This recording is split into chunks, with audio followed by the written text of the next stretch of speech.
Hi dear friends, ഇന്ന് ഞാൻ നിങ്ങളുമായിട്ട് ഷെയർ ചെയ്യുന്ന എൻ്റെ വീഡിയോ മുരിങ്ങക്കായ കറിയാണ്.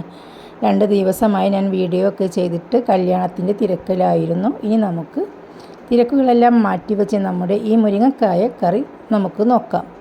വളരെ രുചികരമായ ഒരു മുരിങ്ങക്കായ കറിയാണ്. നിങ്ങൾ ഇതുപോലെ തീർച്ചയായും ഉണ്ടാക്കി നോക്കി ഇതിൻ്റെ ഫീഡ്ബാക്ക് എന്നെ അറിയിക്കാൻ മറക്കല്ലേ. നിങ്ങൾക്കിത് തീർച്ചയായും ഇഷ്ടപ്പെടും. അപ്പോൾ നമുക്ക് റെസിപ്പിയിലേക്ക് പോകാം.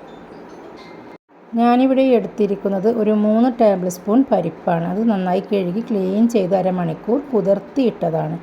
ആ കുതിർത്തിയ വെള്ളത്തൊടക്കനെയാണ് ഞാൻ ഈ പാത്രത്തിലേക്ക് ഇട്ട് കൊടുത്തിരിക്കുന്നത്. ഒരു 4-5 മുരിങ്ങക്കായ എടുത്ത് അത് ചെറിയ കഷ്ണങ്ങളാക്കി കട്ട് ചെയ്തതും, ഒരു 6 പച്ചമുളക് നടുകെ കീറിയതും, ഒരു 1/4 ടീസ്പൂൺ മഞ്ഞൾപ്പൊടിയും ആവശ്യത്തിനുള്ള ഉപ്പും കൂടി നമുക്ക് നന്നായിട്ടൊന്ന് മിക്സാക്കി കൊടുക്കാം.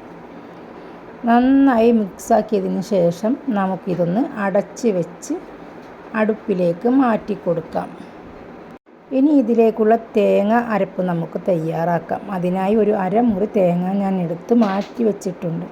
നമ്മുടെ മുരിങ്ങക്കായ ഇവിടെ വെന്ത് വരുമ്പോഴേക്കും നമുക്ക് തേങ്ങ അരപ്പൊന്ന് തയ്യാറാക്കാം. അതിനായി അരമുറി തേങ്ങ ചിരവിയതിലേക്ക് 1/4 ടീസ്പൂൺ നല്ല ജീരകവും, ഒരു 4-5 ചുവന്നുള്ളി അല്ലിയും, ഒരു 3 പച്ചമുളകും നമുക്കൊരു മിക്സിയുടെ ജാറിലേക്കൊന്ന് ഇട്ട് കൊടുക്കാം. മിക്സിയുടെ ജാറിലിട്ട് നമുക്ക് ഒരു 1.5 കപ്പ് വെള്ളം ഒഴിച്ചതിന് ശേഷം നമുക്ക് നന്നായിട്ടൊന്ന് അരച്ചെടുക്കാം. നിങ്ങളുടെ വീട്ടിലെ അംഗങ്ങൾക്ക് അനുസരിച്ചിട്ട് വേണം തേങ്ങയും അതിൽ ചേർക്കുന്ന വെള്ളവും എല്ലാം എടുക്കാൻ.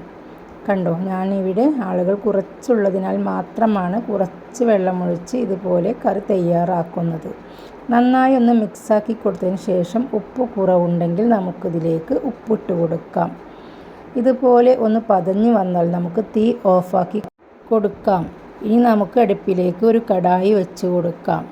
അതിലേക്ക് ഒരു 2 ടേബിൾ സ്പൂൺ വെളിച്ചെണ്ണ ഒഴിച്ച് കുറച്ച് കടുകിട്ട് പൊട്ടിക്കാം. കടുക് പൊട്ടിയ ശേഷം കറിവേപ്പിലയും ഒരു വറ്റൽ മുളകും ചേർത്ത് നമുക്ക് താളിക്കാം. ഇത് നമുക്ക് നമ്മുടെ മുരിങ്ങക്കായ കറിയിലേക്കൊന്ന് ഒഴിച്ചു കൊടുക്കാം. അങ്ങനെ വളരെ രുചികരമായ നമ്മുടെ മുരിങ്ങക്കായ കറി ഇവിടെ റെഡിയായി കഴിഞ്ഞു. കണ്ടോ, വളരെ രുചികരമായ നമ്മുടെ മുരിങ്ങക്കായ കറി എല്ലാവർക്കും ഇഷ്ടപ്പെടും. നിങ്ങൾ ഇതുപോലെ ഒന്ന് ഉണ്ടാക്കി ഇതിൻ്റെ ഫീഡ്ബാക്ക് എന്നെ അറിയിക്കാൻ മറക്കല്ലേ. നിങ്ങൾ ആദ്യമായിട്ടാണ് എൻ്റെ ചാനൽ കാണുന്നതെങ്കിൽ പ്ലീസ് ഒന്ന് സബ്സ്ക്രൈബ് ചെയ്ത് സപ്പോർട്ട് ചെയ്തേക്കണേ. കൂടെ ബെല്ലൈക്കൺ കാണുമ്പോൾ അതൊന്ന് അമർത്തിയാൽ അവിടെ ഓൾ എന്ന ഓപ്ഷൻ വരും. അവിടെ ക്ലിക്ക് ചെയ്താൽ ഞാനിടുന്ന എല്ലാ വീഡിയോസിൻ്റെയും നോട്ടിഫിക്കേഷൻ നിങ്ങൾക്ക് ലഭിക്കുന്നതാണ്.